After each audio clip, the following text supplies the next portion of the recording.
안녕하세요. 오늘은 5번째 시간입니다. 오늘은 대기대순환 그리고 환경오염에 대해서 얘기하겠습니다. 대기대순환은 바로 그 무역품, 편성품, 편동품을 얘기하는데 요 A가 극순환, B가 페라순환, C가 헤들리순환이 되겠습니다. 우리가 적도 0도인 지역에서는 공기덩어리가 뜨거워서 가열이 나서 이렇게 상승기류가 일어나고 위도 90도인 지역에서는 추워서 냉각에 의해서 공기덩어리가 하강하게 되죠. 그럼 이렇게 상승하는 공기는 위로 상승해서 고위도식으로 가다가 중간에 이제 떨어지게 되죠.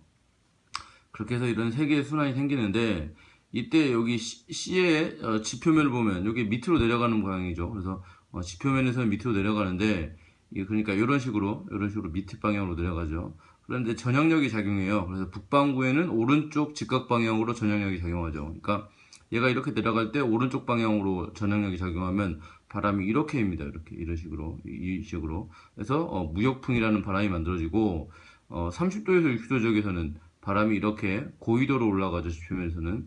그래서 지표면이 이렇게 고위도로 올라갈 때 오른쪽 직각 방향으로 휘어지면 이 방향이 되죠. 그래서 이 방향으로 바람이 불죠. 그래서 30도, 60도에서는 편서풍이 불고 그리고 위도 60도에서 90도는 이 방향으로 역시 진행 방향의 오른쪽으로 휘어지는 이 방향으로 돼서 극동풍이 불게 되는 거죠.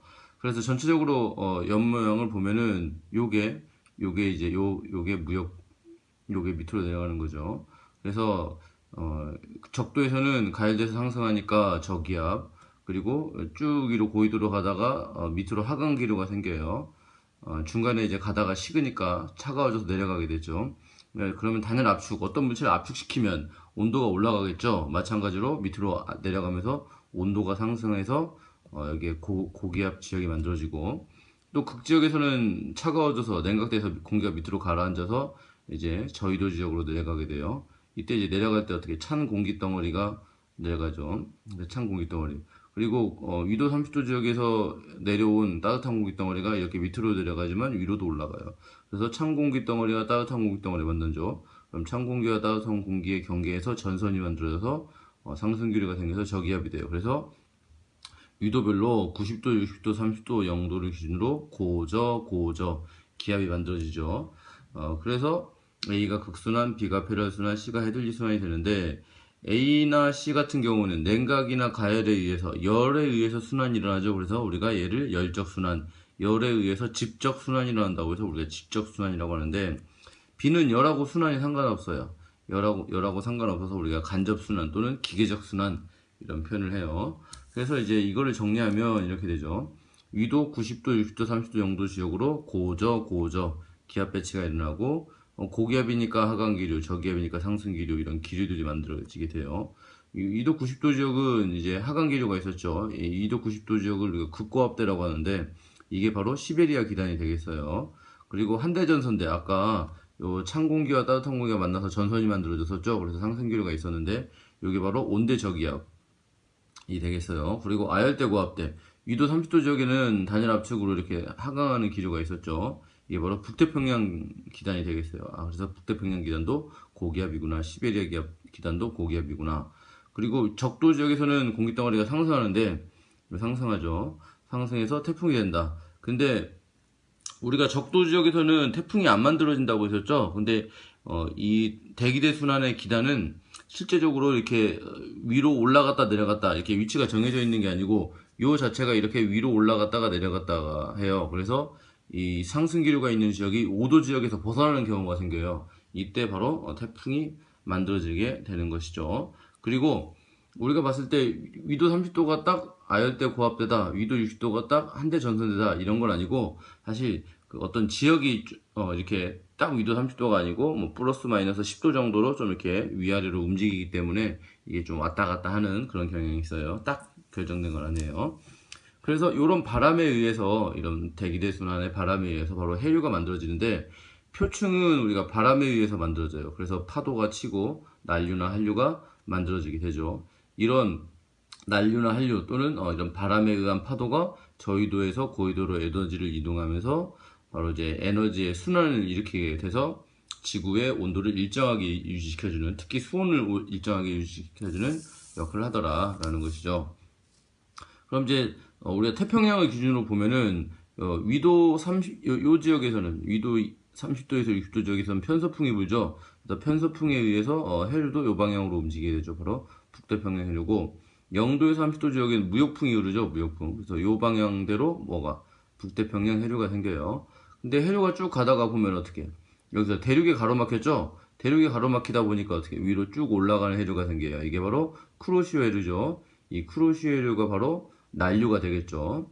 그리고 북태평양을 쭉 가다가 여기 또 대륙이 가로막혔죠. 그래서 밑으로 하강하는 해류가 생겨요. 물론 위로 올라가는 해류도 있긴 있는데 작죠.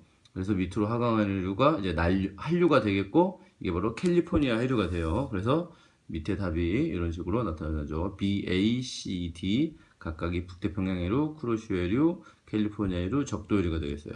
그래서 우리가 해류를 보면 바람의 방향하고 똑같은 해류가 있고 그 다음에 바람의 방향하고 무관하게 이렇게 수직적으로 움직이는 해류가 있어요. 그래서 이렇게 바람 방향으로 흐르는 해류를 우리가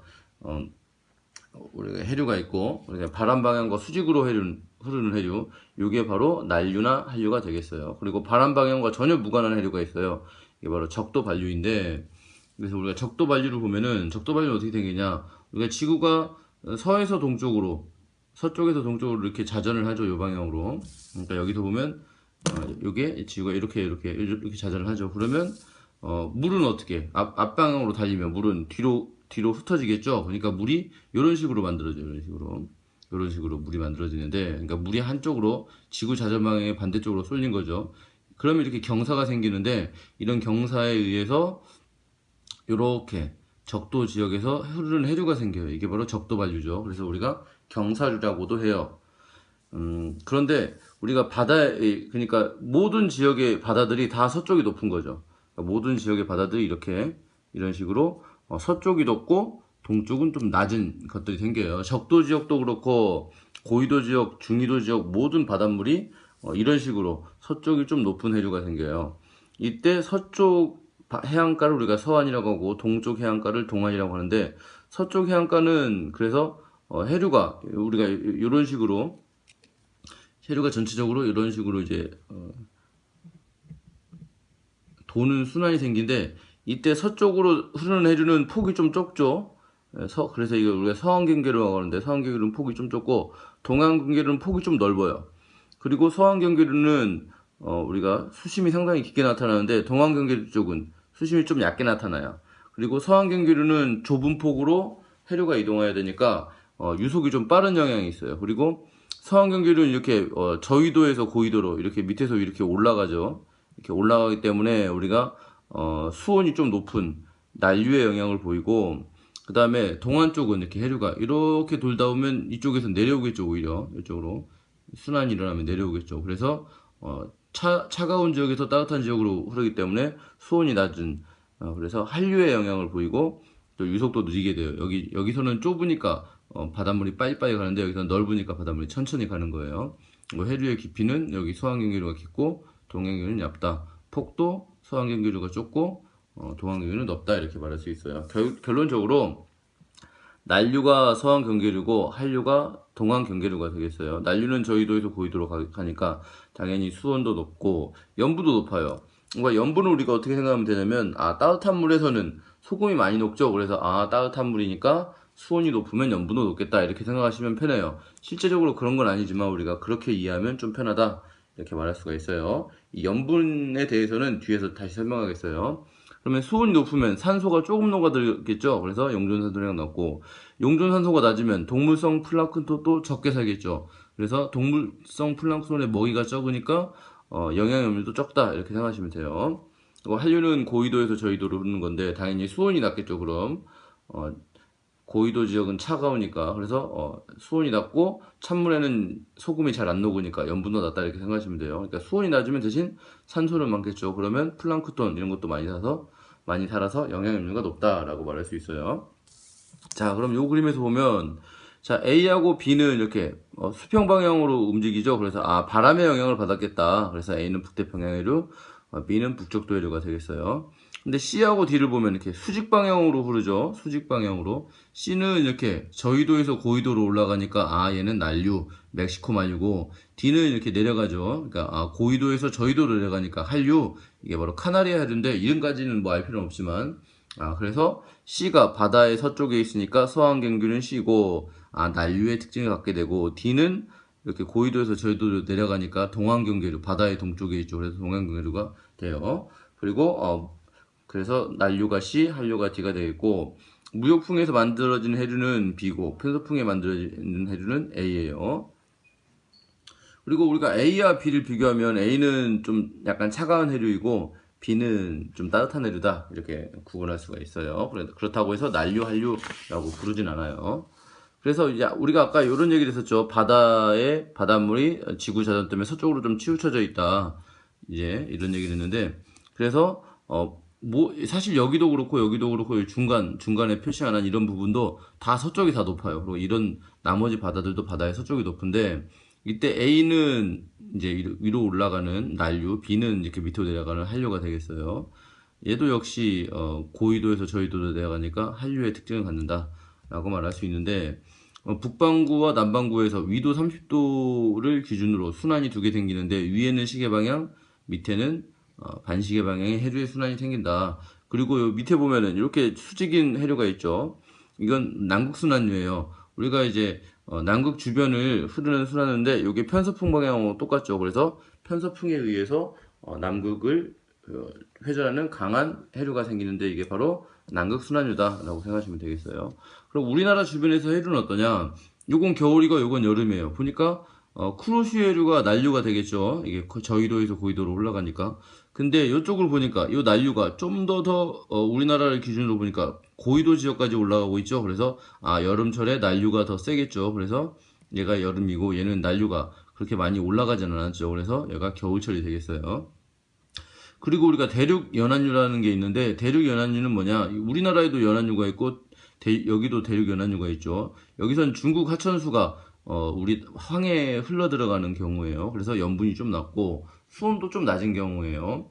그리고 여기 연안류는 이제 우리나라에 있는 하천수가 흘러 들어가겠죠. 따라서 염분도 좀 낮고, 그 다음에 수온도 좀 낮은 경우예요.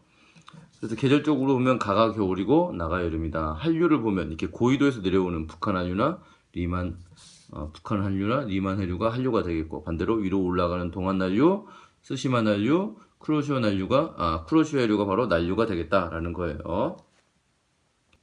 자, 그 다음으로 이제 환경오염 단원인데, 이 환경오염 단원은 좀 외울 게 많아요. 좀 암기할 게 많은데, 그렇다고 해서 모든 걸 다 암기해야 되냐? 그런 건 아니고, 기본적으로 꼭 암기해야 되는 그런 것들이 있는데, 그런 것들 위주로만 설명을 드릴게요. 나머지는, 암기한다기보다는, 기본적인 어떤 과학 지식으로 푸는 경우도 많이 있어요. 우선 한번 봅시다. 우리가 환경오염의 첫 번째가 바로 대기오염인데, 대기오염 물질은 두 가지가 있어요. 1차 오염물질과 2차 오염물질인데, 1차 오염물질은 대부분 자동차의 배기가스나 화석연료, 석탄이나 석유, 천연가스들을 연소할 때 나오는 것들이에요. 예를 들어서 일산화탄소, 질소산화물, 이산화황, 이런 것들이 있고, 2차 오염물질은 1차 오염물질이 대기 중에서 화학 반응을 일으켜요. 이 대부분 여기서 화학 반응은 두 가지 종류가 있는데, 광화학 반응, 오존이 만들어지는 경우에요. 이 대륙권에서 자외선에 의해서 만들어지는 광화학 반응에 의한 오존이 있고, 그 다음에 산성비가 있어요. 우리가 질소산화물은 우리가 질산을 만들고, 이산화황은 황산을 만들어요. 그래서 황산이나 질산에 의한 산성비가 있는데, 질소산화물과 이산화황이 대기 중에 수증기하고 만나면 바로 이런 산성비가 만들어진다. 이게 바로 2차 오염물질이에요. 그래서 2차 오염물질은 오존과 산성비, 이렇게 생각하시면 되겠어요. 좀 더 자세하게 보면 황산화물과 질소산화물이 있었죠. 이건 전부 다 화석연료나 배기가스. 여기 배기가스도 결국에는 석유죠, 석유. 화석연료는 석탄이나 석유를 말하는데, 결국 석탄이나 석유에 의해서 만들어진다. 그래서 황산화물, 질소산화물은 1차 오염물질이다 생각하시면 되겠어요. 그래서 황산화물은 아까 물하고 만나서 산성비, 질소산화물은 물하고 만나서 산성비, 결국 산성비에 관련되어 있고, 특히 황산화물이 나중에 2차 오염물질이 만들어질 수가 있는데, 이 황산화물은 황화 스모그, 런던 스모그와 관련이 있어요. 그리고 질소산화물은 광화학 스모그, 여기 바로 오존이죠, 오존. 그러니까 황화수모구는 우리가 산성비하고 관련이 많다라고 생각하시면 되고, 런던 스모그, 그리고 질소산화물은 광화학 스모그, 우리가 오존 만들어지는 LA 스모그와 관련이 많다, 이렇게 생각하시면 되겠어요. 그래서 황화 스모그는 런던 스모그, 광화학 스모그는 LA 스모그하고 관련이 있어요. 이산화탄소는 우리가 이제 그 호흡 질환 같은 걸 일으켜가지고 뇌손상을 일으키게 돼요. 우리가 연탄가스 같은 경우가 바로 이런 경우예요. 요새는 연탄 안 쓰죠. 오존은 자동차 배기가스. 아까 질소산화물이 자동차 배기가스죠. 우리가 대기 중에 질소가 많이 있죠. 그래서 이 질소가 자동차 배기가스하고 합쳐지면 이제 자동차는 온도가 높죠. 그래서 질소하고 산소가 결합하는 경우가 많이 있어요. 그래서 자동차 배기가스에 특히 이런 질소산화물이 많은데, 이런 질소산화물이 나중에 오존이 만들어질 수가 있어요. 2차 오염물질로. 그리고 뭐 이건 잘 읽어보면 되겠어요. 오존은 바로 자동차 배기가스, 아까 얘기했죠. 대기 중에 많은 질소가 엔진의 높은 온도에 의해서 산소가 결합해서 질소 산화물이 돼서 이제 물에 녹으면은 산성비가 되고, 그 다음에 대륙권에서 와가지고 자외선에 의해서 분해가 되면은 오존이 만들어지는 거예요. 자극성 냄새가 나고 연푸른 색이고 적당량은 살치, 이런 거에 좋지만, 이 오존이 우리 몸에 들어가면 우리 몸을 살균이나 탈취시켜 버리겠죠. 그래서 우리 호흡기나 폐 이런 것들을 살균시켜 버리면 우리 폐가 이제 안 좋게 되겠죠. 이제 아까도 말했지만 이제 스모그가 두 가지 종류가 있는데, 런던 스모그와 LA 스모그예요. 우리가 황화 스모그라고 했었죠. 우리가 주로 이제 이산화황, 이산화황 주로 화석연료가 연소될 때 주로 많이 나오고, 그다음에 LA형 스모그는 광화학 스모그, 아까 질소산화물이었죠. 질소산화물이 오존을 만들 때 써요. 그래서 런던 스모그는 아까 화석연료에 관련이 있었고, LA형 스모그는 자동차 배기가스하고 관련이 많아요. 근데 런던 스모그는 햇빛량이 약할 때, 주로 겨울이나 새벽에 안개, 역전층은 뒤에 나올 텐데, 대기가 안정할 때 이런 경우가 많이 나타나고, LA형 스모그는 햇빛이 강할 때, 왜냐면 그 질소산화물이 자외선에 흡수돼가지고 오존이 만들어지려면 기본적으로 햇빛이 많아야겠죠. 그러니까 자외선이 강할 때가 바로 여름 한낮이기 때문에 LA형 스모그는 주로 여름에 한낮에 많이 발생한다. 그리고 황화 스모그는 1차 오염물질이에요. 화석연료가 탈 때 나오는 것들이 이제 1차 오염물질이 되겠어요. 자, 여기 화학식이 두 개가 있는데, 이 화학식은 LA형 스모그, 런던 스모그처럼 꼭 외워야 돼요.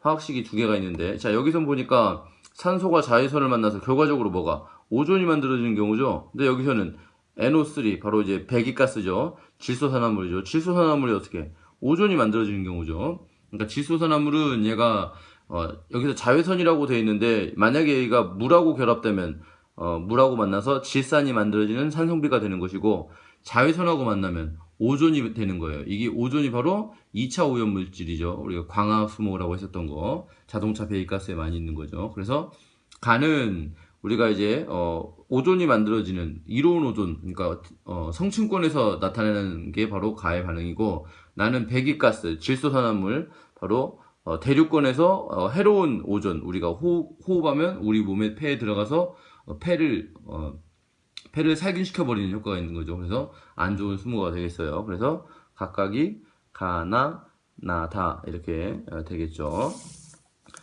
그리고 이제 이 그래프가 중요한데, 자, 이 그래프 보면 이건 이제 밤이나 추운 새벽을 나타내는 건데, 온도 그래프가 원래는 이런 식으로 되죠. 이런 식으로. 근데 그래프가 이쪽으로 갔죠. 그러니까 온도가 밑으로 많이 떨어진 거예요. 그러니까 지표가 냉각됐을 때 새벽이나 한밤중에를 나타내는 거고, 그러면 이제 밑에는 차고 위에는 따뜻하죠. 그러면 찬 공기는 밑에 있으려고 하고 따뜻한 공기 위에 있으려고 하죠.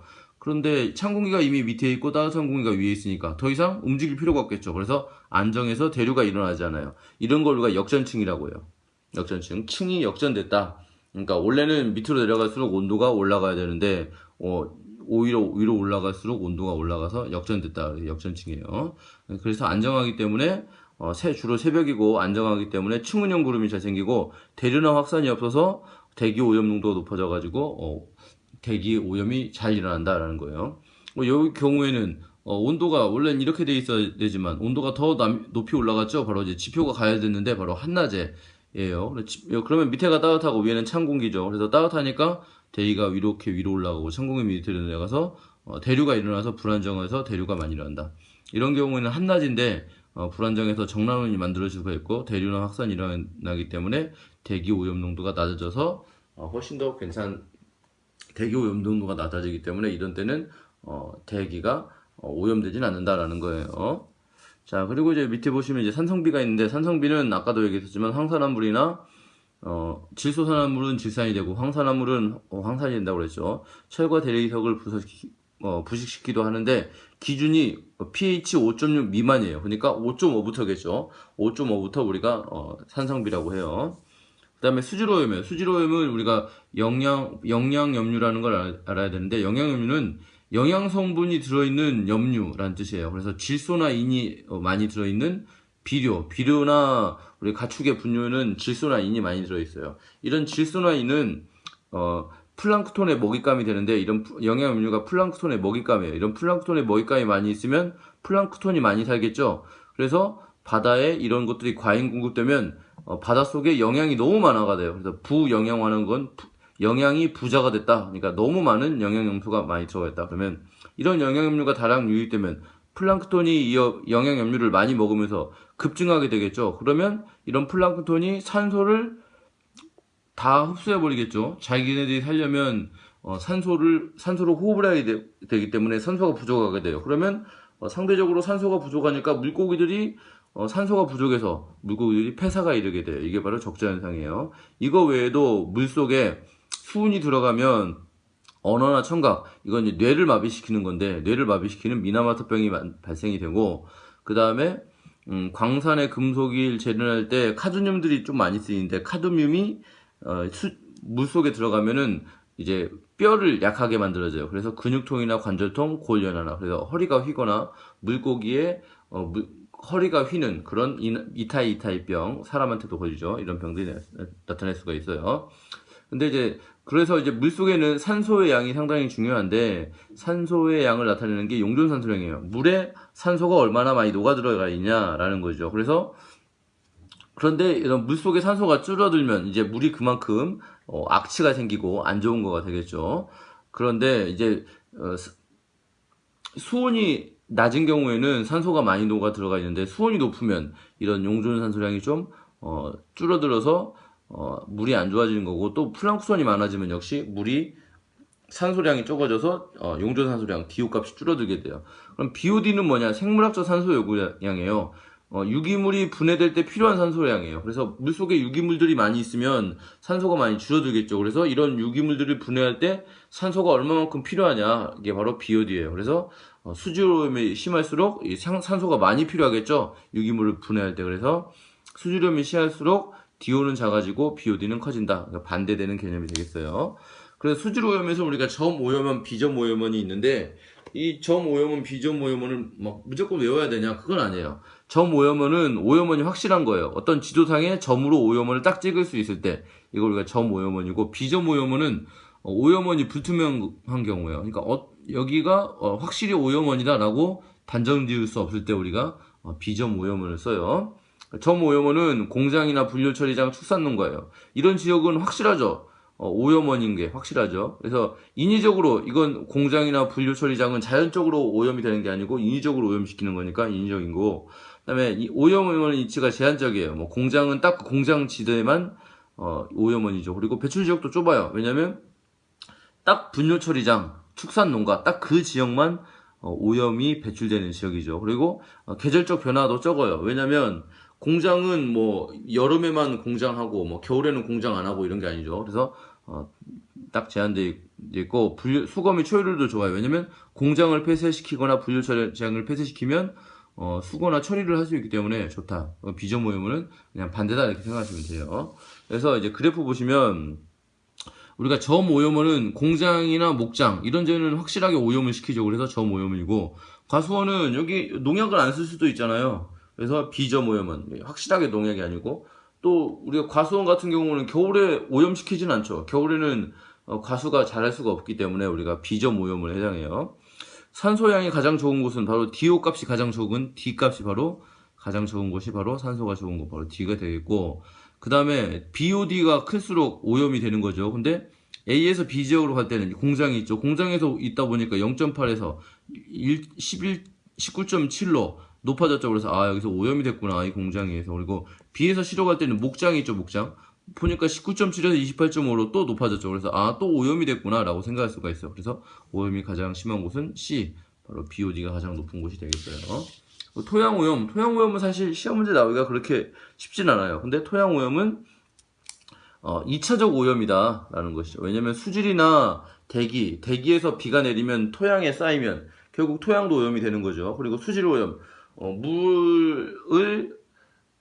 물이 결국 이제 토양 쪽으로 흡수가 되면 또 토양 오염으로 이루어진다. 그래서 2차적 오염이 되고, 또 토양은 분해가 어렵고 자율성이 강해요. 왜냐면 이제 대기는 이렇게 확산이 돼버리면 되고, 물도 역시 흘러가서 이동해버리면 오염원이 없어지는데, 토양은 그 오염원이 이제 쌓이면 그게 이제 이동 자체가 어렵죠. 그리고 지하수 때문에 지하로 이동이 또 쉬워요. 그게 또 문제죠. 그래서 오염물질의 제거나 비용도 상당히 많이 든다는 게 토양 오염의 단점이에요. 해양 오염은 이제 선박의 기름유술 같은 거, 또 아니면 이제 뭐 적조 현상 같은 게 이제 큰데, 오일 펜스로 이제 울타리를 만들어서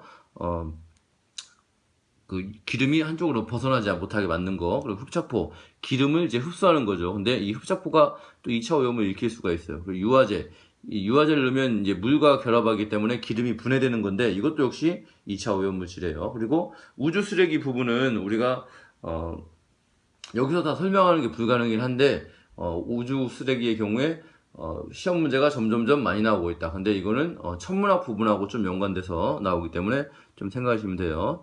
그래서 이제 우주 쓰레기가 7에서 10km/s의 속도로 우리 지구를 공전하고 있어요. 그래서 인공위성이라든지 아니면 다른 우주의 비행기라든지 이런 것들을 충돌시키면 상당히 큰 위험이 되더라라는 거고, 현재 우주 쓰레기를 줄이는 방법들이 있는데 이런 방법들은 사실 아직 개발 단계에 있는 거예요. 그래서 실제적으로 개발된 건 아무것도 없다. 자, 오늘은 여기까지 하겠어요.